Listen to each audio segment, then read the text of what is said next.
Hello दोस्तों, इस video में देखेंगे क्लास 8 ये हमारा छत्तीसगढ़ बोर्ड है, ठीक है। जो कि दिया था हमारा ये सामाजिक विज्ञान इतिहास।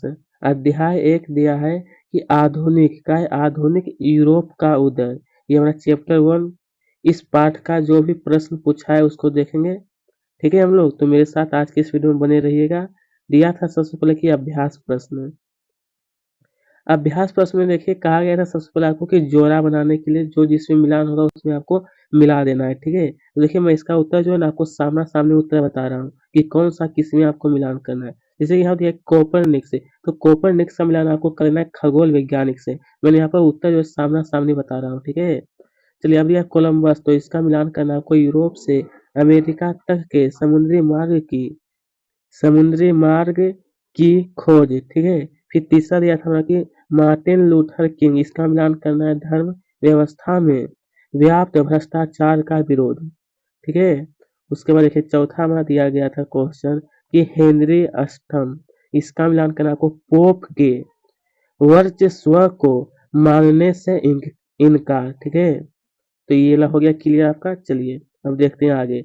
प्रश्न 2 दिया था कि प्रश्नों के क्या उत्तर देने के लिए जो भी प्रश्न आपको पूछे जाएंगे उसका उत्तर देना है। इसे एक में दिया था कि छपाई कला के आविष्कार से क्या क्या लाभ हुआ। इसका लाभ आपको बताना है तो लिख सकते हैं उत्तर में मेरे दोस्त। दिया था छपाई कला के आविष्कार से पुस्तकों की संख्या बढ़ी, कीमतें घटी, इसलिए ज्ञान का प्रसार क्या हुआ, इससे तेजी से हुई, ठीक है। बस यही आपको लिखना है। चलिए फिर यह प्रश्न संख्या 2 में पूछा गया था हमारा कि अरब व्यापारी क्या क्या वस्तुएं यूरोप के व्यापारियों को बेचता था। यह अरब व्यापारी जो होता था, तो यहाँ पर उत्तर में आपको लिखना है मेरे दोस्त कि अरब व्यापारी यूरोप के व्यापारियों को मूल्यवान रत्न, उत्तम कोटि की सूती तथा रेशमी वस्त्र तथा शक्कर का मतलब क्या, तो चीनी, ठीक है।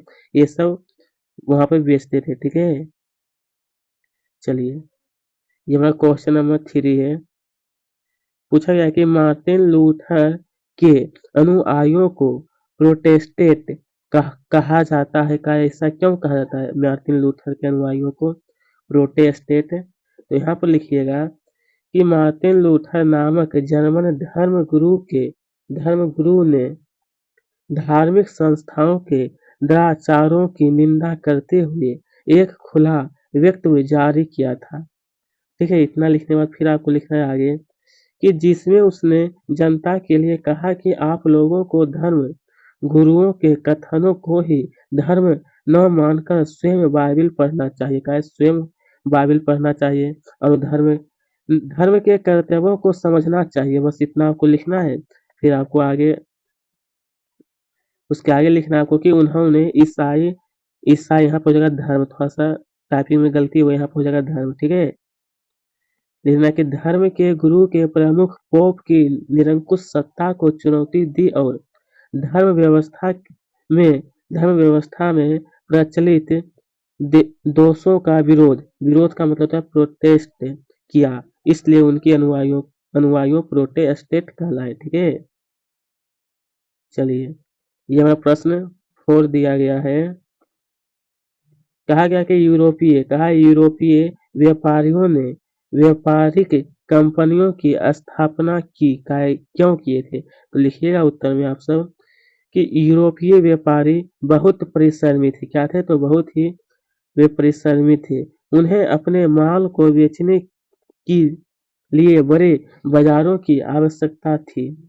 जब कोई व्यापारी एक साथ व्यापार करेंगे, फिर लिखना आपको कि करेंगे को अधिक लाभ और सुरक्षा होगी, अतः उन्होंने कई कंपनियों की स्थापना की है। कौन, तो यूरोपीय व्यापारी जो थे वो क्या, तो बहुत अधिक कंपनी की भी स्थापना किए हैं। चलिए ये दिया प्रश्न संख्या 5। क्या है मध्यम वर्ग जो है वो आधुनिक सामाजिक व्यवस्था की रीढ़ बन गया। क्या ऐसा क्यों हुआ कि मध्यम वर्ग जो है वो आधुनिक समाज का रीढ़। तो लिखना है उत्तर में आप सबको कि व्यापारी के प्रति स्पर्धा के फल स्वरूप समाज में कई नए वर्गों का जन्म हुआ, जिनमें वेकर, दलाल, लिपिक आदि प्रमुख थे। इन्हें ही मध्यम वर्ग कहा जाता था। कुशल कारीगर और निर्माता भी इसी वर्ग में आते थे। उसके आगे थोड़ा लिखना कि यह वर्ग रूढ़ियों से दूर और नवीन परिवर्तनों पर आस्था रखता था। मध्यम वर्ग की सामाजिक भी आर्थिक महत्व के कारण वे सामाजिक व्यवस्था लिखना है, वे सामाजिक व्यवस्था के रीढ़ बन गए। क्या बन गए मेरे दोस्त? तो सामाजिक व्यवस्था के रीढ़। ठीक है, चलिए दोस्तों, अब दिया है प्रश्न संख्या 6। प्रश्न 6 में दिया था कि पूर्ण जागरण का स्वरूप स्पष्ट लिखा है। पूर्ण जागरण जो है इसका स्वरूप स्पष्ट आपको करना है। तो लिखिएगा मेरे दोस्त कि पूर्ण जागरण का शाब्दिक अर्थ वैचारिक क्रांति से। किससे मेरे दोस्त? ये हमारा वैचारिक क्रांति से है। यूरोप में पूर्ण जागरण 19वीं शताब्दी में प्रारंभ हुआ। कब हुआ था? तो 19वीं शताब्दी में।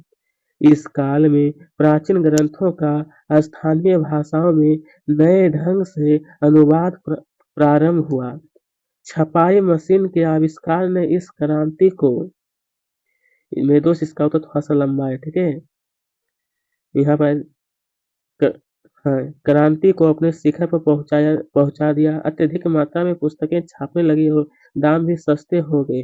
फलस्वरूप ज्ञान का प्रसार जो तेजी से, ज्ञान और नवीन विचारों के अध्ययन ने जन जनमानस को नई दृष्टि प्रदान किया। साहित्य, चित्रकला, विज्ञान, ये पूरा आपको इतना लिख लेना, फिर मैं आगे बढ़ाता हूँ। उसके आगे फिर यहाँ से लिखना है। ये तो पूरा लिख लिए थे, यहाँ बचा था कि सभी विधाओं को इस दृष्टिकोण ने प्रभावित किया। अब कलाकार अपने कलाकृतियों में देव देवताओं और देवदूतों के स्थान पर मनुष्यों के भावों में प्राकृतिक सौंदर्य का चित्रण करने लगे थे। ठीक है, ये पूरा आपको अच्छी तरह से मेरे दोस्त नोट कर लीजिएगा। ठीक है, चलिए देखिए, अब हमारा दिया है प्रश्न संख्या 7 की औद्योगिक क्रांति के फलस्वरूप का। इसके फलस्वरूप का मतलब होता है इसका बाद। ठीक है, कहा इसके बाद कौन कौन से 3 वर्ग प्रमुखता से अस्तित्व में आए, इनके स्थिति पर संक्षेप में आपको प्रकाश डालना है। ठीक है, यहाँ पर आप सब लिखिएगा कि औद्योगिक का मतलब होता है क्या? था बिजनेस। क्या होता है? बिजनेस। ठीक है, तो लिखना है क्रांति के फलस्वरूप निम्नलिखित तीन वर्ग जो है प्रमुखता से अस्तित्व में आए। क्योंकि इसमें मैं आपको सिर्फ बताता हूँ पॉइंट। यह में पहला हो जाएगा पूंजीपति वर्ग, इसके बारे में ये पूरा हो जाएगा, आपको नोट कर लेना है। देखिए मैं दूसरा दिया था मध्यम वर्ग। क्या है? ये पहला आपको लिखना है पूंजीपति, जो कि यहाँ पर लगभग 3 दिया है। ठीक है, पहला आपको पूंजीपति, ये फिर आपको दूसरा लिख लेना है मध्यम वर्ग। क्या होगा? मध्यम वर्ग। इसके बारे में ये पूरा लिखना है, यहाँ से लेकर के यहाँ तक है। फिर देखिए तीसरा हमारा दिया था श्रमिक वर्ग। ये तीसरा पॉइंट में लिखना आपको श्रमिक वर्ग में आपको यहाँ से यहाँ तक यह वर्ग समाज का सबसे निम्न स्तर के लोगों का था। ठीक है, चलिए देखिए दिया था कि सामंतवाद का पतन, यह प्रश्न संख्या 8 है। ठीक है, प्रश्न क्रमांक 8 है। दिया था कि सामंतवाद का पतन किस प्रकार हुआ था। सामंतवाद का जो पतन है, तो लिखना है कि यहाँ पर कि व्यापार में आए तेजी का यूरोप की राजनीति में भी गहरा प्रभाव पड़ा। व्यापारियों ने अपने हितों की सुरक्षा के लिए सरकार का समर्थन किया। किसका? तो सरकार का। वही सरकार ने भी व्यापारियों को, लिखना है व्यापारियों को आगे बढ़ने के लिए तथा उनकी जान माल की सुरक्षा के लिए समुचित उपाय किया। इससे देश में व्यापारियों का सम्मान और महत्व बढ़ने लगा। व्यापारियों की लगातार बढ़ती प्रतिष्ठा के साथ ही सामंतवाद का पतन शुरू हुआ और अंत में एक नई व्यवस्था ने जन्म लिया, जिसे हम लोग क्या कहते हैं? जिसे हम लोग कहते हैं पूंजीवादी। ठीक है, पूंजीवादी अर्थव्यवस्था के नाम से जाना जाता है। ठीक है, ये पूरा लिख लेना आपको। चलिए दोस्तों, अब देखते हैं हम लोग आगे। ये मैंने क्वेश्चन नंबर 9 दिया था।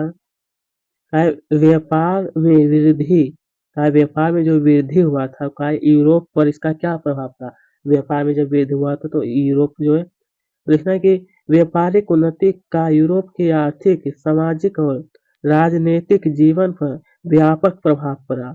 यूरोप विश्व का सबसे बड़ा व्यापारिक शक्ति के रूप में उभरा और उसकी आर्थिक स्थिति लिखना उसकी आर्थिक स्थिति सुदृढ़ हो गई। समाज में पूंजीपति, मध्यम और श्रमिक तीन वर्ग